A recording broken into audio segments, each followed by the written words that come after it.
First of all, Kenny, after what you were saying to me about me, I'm not talking to you anymore. Thank you. So Gladys, lug nuts, let's Stat, talk what can I shit. help you with?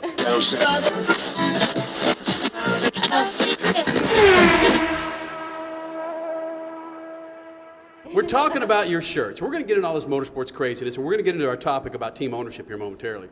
But you told us, by the way, I'm wearing a black shirt because I knew I'm going to bookend your happy ass with that white shirt. How many white shirts does Chip Ganassi own? Well, there's a rumor, Kenny, that I have over 100, and I do like to wear white shirts, and it's a little, everybody's got their little strange things about them, and I guess mine is my white shirt. And there's no truth to the rumor that all of them have Target on them, because we saw you in one the other night. Was that your formal one that didn't have the Target on it? Right, I have some that are just plain For formal wear. for formal wear, and then some with All right, proper sponsor placement on them. Yes. There you go. When do you get rid of your white shirts? How many times do you wear them? Well, I wear them till they start getting yellow from the dry cleaners in the But you could strange still, places. you could make money with those on eBay. I know they might be yellow, but you could make money on eBay with those. This is a Chip Ganassi worn shirt. Yeah, formerly worn by Chip Ganassi, and you just take that beauty off like Elvis out of here at the track, and everyone bids on it.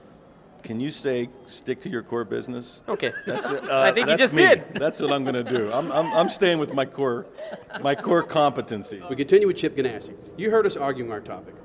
Chip Ganassi, who's the best owner out there out of those four? First of all, Kenny, after what you were saying to me about me, I'm not talking to you anymore. Thank you. So Gladys, Gladys, news. lug Hey, nuts, hey, let's Stat, talk what can I shit. help you with? So who's the best owner out there? No, hey, those guys, believe me, I'm just lucky to be mentioned in the same sentence with Come those on, other three. the modesty Ganassi. doesn't work. Those guys have a lot more years than me in this business, and won, they're gonna. I'm not going to let you get away with that. You've won championships in Champ Car. You've won championships in sports cars. You came close to winning a championship in NASCAR with Sterling before he hurt his neck. Close only counts in horseshoes and hand grenades. It's still closer than a lot of them. Closer than come. Shelmerdine's team. And closer than Penske. Penske never won a NASCAR championship. So come on, let's get. Well, this, let's hear the argument for Ganassi Racing. Hey, no. I'm not one to spout my own horn. There's a guy from Pittsburgh, and he says that only a spouting whale gets harpooned. So I like that. I'm He's not got some one cool to. sayings. I'm not one to. Is that you said that, or I'm is not that one to somebody blow else my from own horn Pittsburgh? too much, but like I said, I'm just glad to be in the same sentence with those other three. The SpeedFreaks have a whole lot of harpoon wounds in our back because we spout our ass off and we don't care. Chip, when we were at Long Beach Grand Prix, we met a few owners down there. I'm not going to say which owners. Some owners are extremely anal about how their drivers have to wear their pants pulled up to their nipples and belt tightened up and everything. You're a laid-back dude, man. I'm serious. No one wants to see like a guy with his pants pulled up. So you know what I'm talking about, right? Yeah. But you're a laid-back dude. I mean, you seem to be let your drivers relax. You have big-time sponsors, but you still have a good time over there. Well, I'd like to think, at the end of the day, you have to let people be themselves, I think, whether it's, obviously we have some boundaries, if you will, and I'd like to think we have a goal. And, it's my job just to keep everybody within the boundaries and keep the goal pointed out. But at the same time, let people be themselves, Nothing, the world doesn't need another Madison Avenue robot in this business. And, I don't, these guys got to be themselves. On that note, I asked you this once on the radio. Would Chip Ganassi hire Chip Ganassi as a driver on his race team? You drove once. That's a good question. I mean, I think in my day as a driver, I would say yes. Today, no. You want to touch my monkey? But when I was a driver, certainly. The majority of the teams, open wheel, supercross, sports car, love coming in the SpeedFreaks pits, and the owners. Mm-hmm. However, in NASCAR, there are a few teams that are afraid to come in here. You're kidding.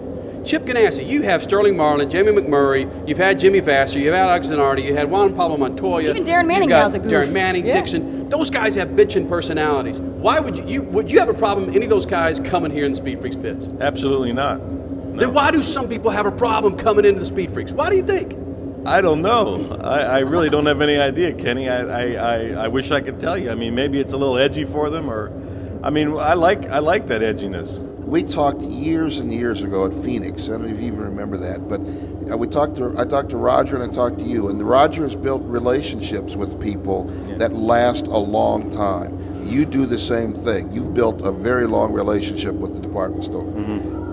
That's part of getting to know your sponsors, so you know where the boundaries are and the drivers can be themselves, and you know to go after drivers that fit within those very broad boundaries. Brilliant. Well, I don't think we go after drivers that fit in those broad boundaries. I mean, let's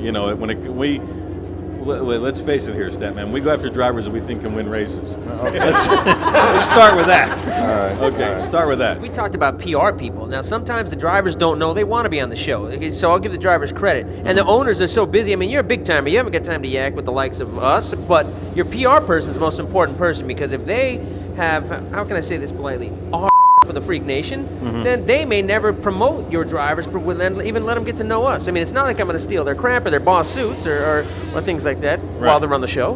Well, that's all you need to be a PR person. A boss suit or a polo shirt or something, and a Rolex, and you're set. That's right. So even if and that is important then, because if they get to know us, now I don't need to hear from every PR person on the planet. That was a joke. There's the real world, there's the joke world. Get the jokes. Okay, Yeah, right. that was a Understand joke. the jokes. You know, we're coming up on 5 years, right, of being on the air. Yes. We have got to get, guys like you, guys like Rouse that have been through so much crap, guys like John Force. If you're going to be on our 5-year anniversary, what would you bring to the party? If I was on your 5-year anniversary, what would I bring to the party? Probably a copy of your first sponsorship check for your first radio show. You know what? We That's probably true. have It's that. $200 from Speed Zone. That's great. You see that? That's great. That's Wow. great. A little perspective in everybody's life That is gets, good. I would bring what's your first sponsorship check? My first sponsorship check was from 2 friends of my father, and they know who they are out there, and I'm sitting here today because of them. You got a copy of that check Wow. somewhere? I'm sure I do somewhere, yes. Wow. All right. Like Wow. that first That's- $2 that's bill that legendary. some businesses Sure. hang out there. Wow. All right. That's cool.